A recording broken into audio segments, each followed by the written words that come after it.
নদীর ধারে ছোট কুঁড়েঘর, মাটির ঘর, টিনের ছাউনি পর। 4 জন মানুষ, অল্প সংসার। ভালোবাসাতেই ছিল সুখের ভার। ছোট ছেলে বাইজিদ, 1 বছরের প্রাণ। হাসিতে ভরে থাকে মায়ের দোলনা যান।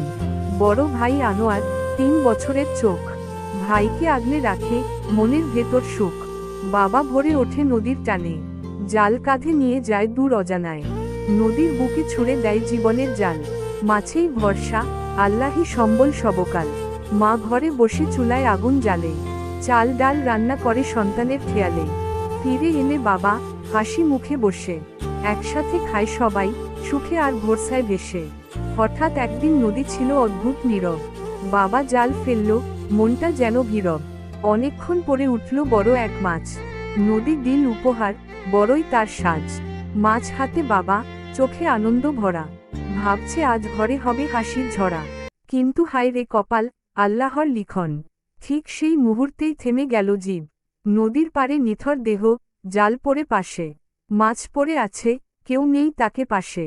আকাশটা কাঁদে, বাতাস ভারী হয়। এক মুহূর্তে বদলে যায় সুখের পরিচয়। ঘরে ফিরে এলো না বাবার ছায়া। মায়ের চোখে নামে অন্ধকার মায়া। বাইজিদ কাঁদে, আনোয়ার বোঝে ব্যথা। শূন্য ঘরে বাজে নীরবতার কথা। কিন্তু মা শক্ত হন, চোখ মুছিয়ে নেন। বলেন, আল্লাহ আছেন, তিনি সব দেন। এই কুঁড়েঘরেই শুরু নতুন লড়াই। ধৈর্য আর দোয়াতেই বাঁচে এই ভাই।